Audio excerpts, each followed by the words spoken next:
3 months ago, I wasn't even sure if I could finish the Spartan race.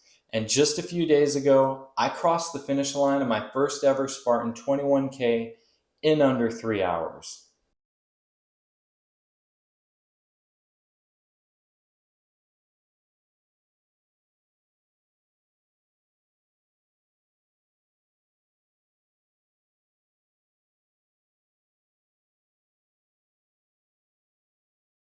This video is for anyone who's considered doing their first Spartan race, but isn't sure if they're ready, if they're strong enough, or if they can actually finish it. I want to walk you through how I trained, what surprised me, what was more difficult than I thought was going to be, and what I would do differently next time so that you can be better prepared than I was. I first heard about this race from a coworker about 90 days before the race. So realistically, I only had 3 months to train. I had already been lifting weights consistently and doing light running, but I knew right away that if I was even going to finish a 21K Spartan, I needed to seriously increase my running volume. I had never done an obstacle race before, but I do have a long endurance background. I've completed long distance through hikes, including the Appalachian Trail, as well as the Pacific Crest Trail.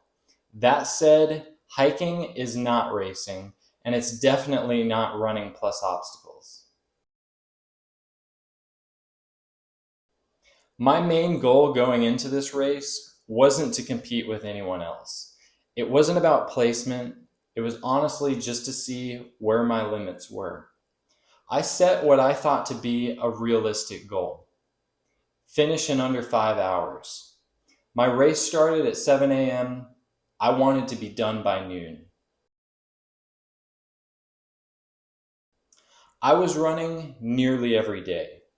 Most days were short, 1 to 2 miles after work, but consistency was the key. By the time race day came around, I was averaging about 15 miles per week.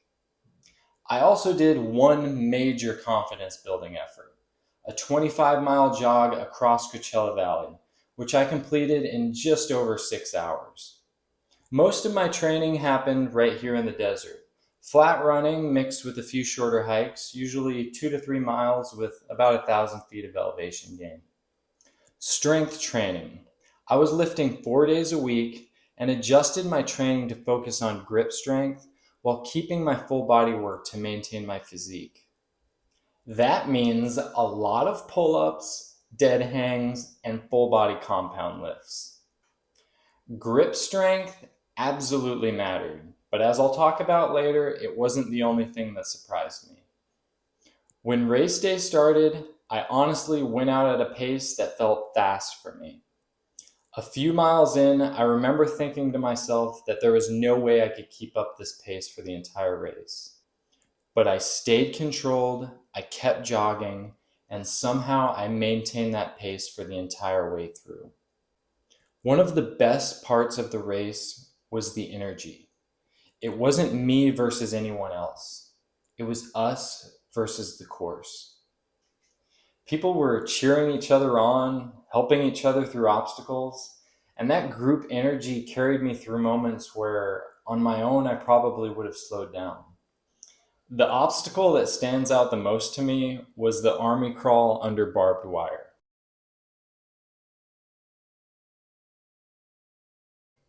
I did not expect how much of a core workout that would be, especially over long distance.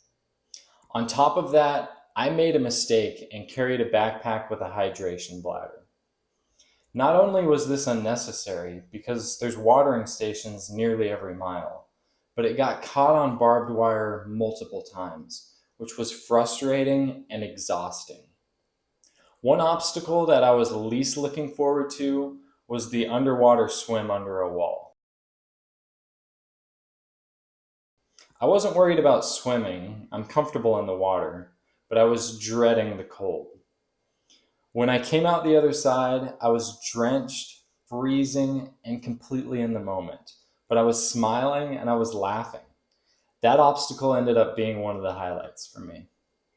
I also carried way more food than I needed, but one thing that I was glad that I had were gels. Around mile 10, I started getting spasms in my calves and legs. Taking a gel every few miles helped keep the cramping under control and allowed me to maintain my pace. Something that nobody really talks about is the emotional side of finishing. When you train for months for something that you're not even sure you'll be able to complete, and you clear that final obstacle, and they put that medal over your head, it hits you. I didn't cry, but I was emotional. I realized I had just done something that I was genuinely unsure I was even capable of. When I checked my final results, I couldn't believe it. I finished in 2 hours and 55 minutes. I didn't just achieve my 5-hour goal, I completely shattered it. And that taught me something important. We are often capable of far more than we give ourselves credit for. If I were to do this race again, and I will, here's what I'll do differently. No backpack, carry only gels in my pockets, trust the aid stations for water, and train core strength even more. This video is for anyone considering their first Spartan race. You don't need to be elite.